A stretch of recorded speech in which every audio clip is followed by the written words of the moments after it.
Cafe ആയിരുന്ന സ്ഥലത്ത് എത്തിയിട്ടുണ്ട്. മറുഭാഗത്ത് ലിസയും അവളുടെ ബോയ്ഫ്രണ്ടിനെ കാണിക്കുകയാണ്. ഇപ്പോ ബോയ്ഫ്രണ്ട് പറയാണ്, ലിസ നീ ഇവിടെ ഇരിക്കി, ഞാനിപ്പോൾ വരാമെന്ന് പറയുകൊണ്ട് കാറിൽ നിന്നും ഇറങ്ങി പുറത്തു പോയി മൂത്രം ഒഴിക്കുകയാണ്. അങ്ങനെ ഒഴിച്ചുകൊണ്ടിരിക്കുന്ന സമയത്താണ് ആ ആർട്ട് ക്ലൗൺ അങ്ങോട്ടേക്ക് വന്ന് അവന്റെ ചെറുപഴം വെട്ടിയെടുക്കുന്നു. എന്നിട്ട് അതെടുത്തോണ്ട് പോയിട്ട് ലിസയെ കാണിക്കുകയാണ്. ചേച്ചി ഇതാണ്ട് ചെറുപഴം. ഇത് കണ്ട് പേടിച്ച് ലിസ അവിടെ കിടന്ന് അലറി വിളിക്കുകയാണ്. എന്നിട്ട് കാർ ഓട്ടിച്ചുകൊണ്ട് അവിടെ നിന്നും പോകാൻ നോക്കുകയാണ്. ഇത് കണ്ട സൈക്കോ ആണെങ്കിൽ ആ ഒരു കാറിന്റെ ഗ്ലാസ് ഉടച്ച് അതിലൂടെ ലിസയെ വലിച്ച് പുറത്തേക്ക് ഇടുവാണ്. ഇപ്പോ അവളെ കൊല്ലാൻ വേണ്ടി നോക്കുന്ന സൈക്കോയെ അവിടെ ചവിട്ടിയിട്ട ശേഷം അവിടെ നിന്നും ഇറങ്ങി ഓടുവാണ്. പക്ഷെ അവളെ കൊണ്ടാണെങ്കിൽ വേഗത്തിലോടാൻ പറ്റുന്നില്ലായിരുന്നു. കാരണം നേരത്തെ കാറിൽ നിന്നും വലിച്ച് പുറത്തേക്ക് ഇട്ട സമയത്ത് അവളുടെ കാലിൽ വലിയൊരു മുറിവുണ്ടായിരുന്നു. അതുകൊണ്ടാണ് അവൾക്ക് വേഗത്തിലോടാൻ പറ്റാത്തത്. എന്നിട്ട് അവൾ എങ്ങനെയൊക്കെയോ അവിടെ നിന്നും ഓടുവാണ്. ഇപ്പോ ലിസ അലർന്ന ശബ്ദം സീന കേൾക്കുവാണ്. വേഗത്തിൽ തന്നെ സീന ലിസയുടെ അടുത്തേക്ക് ഓടുവാണ്. അതേസമയം ലിസയെ കാണിക്കുവാണ്. അവളാണെങ്കിൽ എങ്ങനെയൊക്കെ ഓടി ഓടി ഒരു റൂമിലേക്ക് കയറുവാണ്. അവിടെ നോക്കുവാണെങ്കിൽ നിറയെ ചോരയായിരുന്നു. ഇപ്പൊ അങ്ങോട്ടേക്ക് ആ ഒരു സൈക്കോ വരുവാണ്.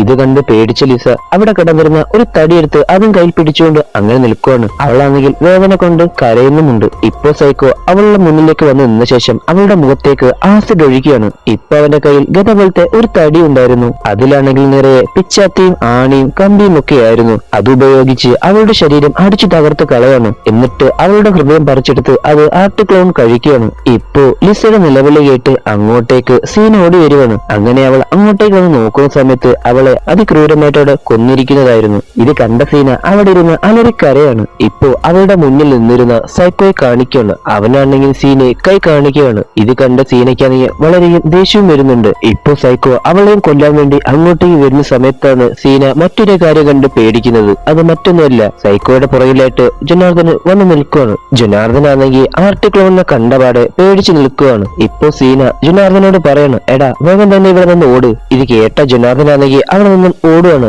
ഇപ്പോ സൈക്കോ തിരിഞ്ഞു നോക്കുന്ന സമയത്താണ് സീന അവിടെ കടന്നിരുന്ന ഒരു തടിയെടുത്ത് സൈക്കോയുടെ തലയിലേക്ക് ഒരൊറ്റ അടി വെച്ചെടുക്കുകയാണ്. ഇപ്പൊ സൈക്കോ ആണെങ്കിൽ സീന എടുത്തിട്ട് അടിക്കുകയാണ്. എന്നിട്ട് അവിടെ ഉണ്ടായിരുന്ന ഒരു കണ്ണാടിയിലേക്ക് കൊണ്ടുപോയിട്ട് സീനയുടെ തല അടിക്കുന്നുണ്ട്. എന്നിട്ട് അവളെ നിലത്തിട്ട ശേഷം സൈക്കോ നേരെ ജനാർദ്ദനെ തിരക്കിക്കൊണ്ട് സൈക്കോ പോവാണ്. ഇതേ സമയത്താണ് സീന പതിയെ എഴുന്നേക്കുന്നത്. അവളാണെങ്കിൽ അവിടെ കടന്നിരുന്ന ആ ഒരു സൈക്കോയുടെ ഗതയും എടുത്തുകൊണ്ട് അവന്റെ പുറകെ പോവാണ്. ഇപ്പോ ജനാർദ്ദനെ കാണിക്കുന്നു. അവനാണെങ്കിൽ അവിടെ നിന്നും എങ്ങനെയെങ്കിലും രക്ഷപ്പെടാൻ വേണ്ടി ഓടിക്കൊണ്ടിരിക്കുകയാണ്. അങ്ങനെ ഓടുന്ന സമയത്താണ് അവൻ അറിയാതെ ആ ഒരു സൈക്കോയുടെ കയ്യിലേക്ക് വന്ന് പെട്ടുപോയി. ഇപ്പോ സൈക്കോ അവന്റെ പുറത്ത് കത്തി വെച്ച് കുത്തുവാണ്. വേദന കൊണ്ട് ജനാർദ്ദനൻ അലറി കരയുന്നുമുണ്ട്.